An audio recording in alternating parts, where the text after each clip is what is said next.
Hello students, welcome to my class. এই ভিডিওত আমি কৰিম 6.3 এক্সাৰসাইজৰ কোৱেশ্চন নম্বৰ 2.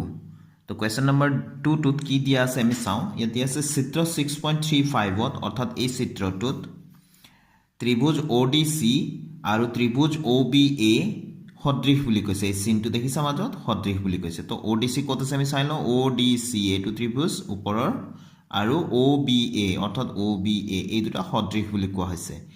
আকৌ দিয়া আছে BOC কোণ সমান 125 ডিগ্ৰী আৰু CDO কোণ সমান 70 ডিগ্ৰী।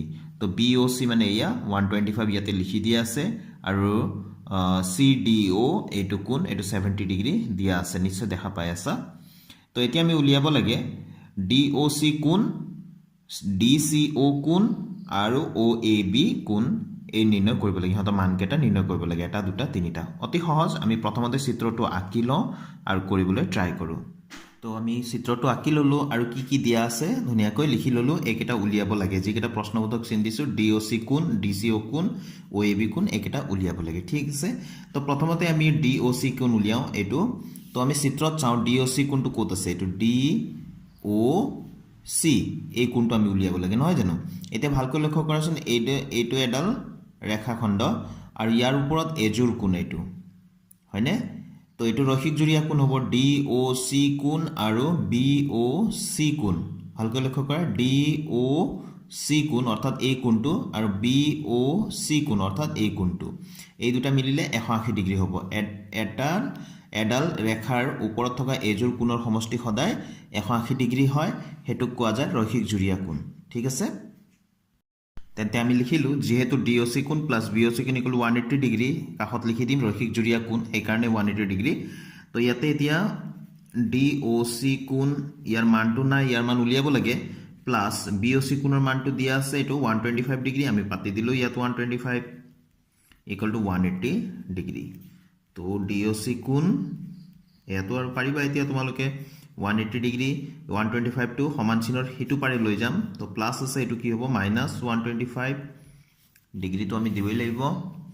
তো এতিয়া DOC কোণ কি হৈ যাব তেনেহ'লে, ইয়াৰ পৰা বিয়োগ কৰিলোঁ আমি 10ৰ পৰা 5 গ'লে 5 আৰু ইফালে থাকিলে 7ৰ পৰা 2 গ'লে 5 আৰু ইফালে 1ৰ পৰা 1 গ'লে 0, অৰ্থাৎ আমি কিমান পালোঁ 55 ডিগ্ৰী। তো আমি DOC কোণটো কিমান পালোঁ 55 ডিগ্ৰী। ঠিক আছে। যিহেতু DOC কোণটো আমি উলিয়াই ল'লোঁ, আমি কিমান পালোঁ 55, আমি ইয়াতে 55 বুলি লিখি দিম, এইটো আমি 55 ডিগ্ৰী পালোঁ। এতিয়া আমি উলিয়াব লাগে DOCৰ পিছত DCO, এয়া দেখি আছে DCO। তো DCO কোণটো ক'ত আছে আমি চাওঁ, এয়া DCO অৰ্থাৎ এই কোণটো আমি উলিয়াব লাগে।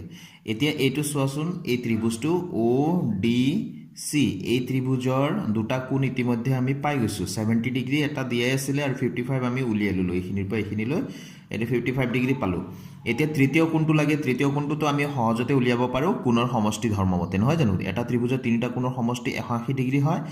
তো সেইটো ধৰ্ম ব্যৱহাৰ কৰি আমি এই DCO কোণৰ মানটো আমি নিৰ্ণয় কৰোঁ। তো মই ইয়াত লিখি দিলোঁ ত্ৰিভুজ ODCত কোণৰ সমষ্টিৰ ধৰ্মমতে CDO কোণ, DOC কোণ আৰু DCO কোণ, অৰ্থাৎ D কোণ, O কোণ আৰু C কোণ। এই ত্ৰিভুজত এইটো D কোণ, এইটো O কোণ, DOC কোণ আৰু C কোণ অৰ্থাৎ DCO কোণ, এই তিনিটা কোণৰ সমষ্টি কিমান হ'ব 180 ডিগ্ৰী। এইটো সকলো ত্ৰিভুজৰ ক্ষেত্ৰতে হয়, ত্ৰিভুজৰ তিনিটা কোণৰ সমষ্টি 180 ডিগ্ৰী হয়, নহয় জানো। গতিকে আমি পাতি ল'লোঁ। এতিয়া মান যাৰ যাৰ মান আছে আমি পাতি দিওঁ। এতিয়া CDOৰ মানটো দিয়া আছিলে 70 ডিগ্ৰী আৰু DOCৰ মানটো আমি অকণমান আগতে উলিয়াই ল'লোঁ, এইটো হৈছে 55 ডিগ্ৰী আৰু আমাক লাগে DCOৰ মান, গতিকে DCO যেনে আছে তেনেকৈ লিখিম। এইফালে 180 ডিগ্ৰী আছে, সেইটো লিখিমেই।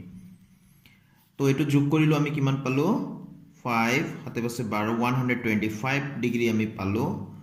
আৰু এইটো DCO আছে, DCO লিখিমেই। 180 ডিগ্ৰী আছে, 180 ডিগ্ৰী লিখিমেই।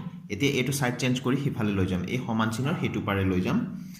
তো এতিয়া angle DCO equal 180 degree minus 125 degree.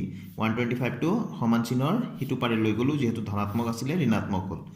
এতেকে DCO ইকুৱেলছ কিমান হ'ব, এইটো 10ৰ পৰা 5 গ'লে 5, ইয়াত থাকিলে 7ৰ পৰা 2 গ'লে 5, এইটো আমি 55 ডিগ্ৰী পালোঁ।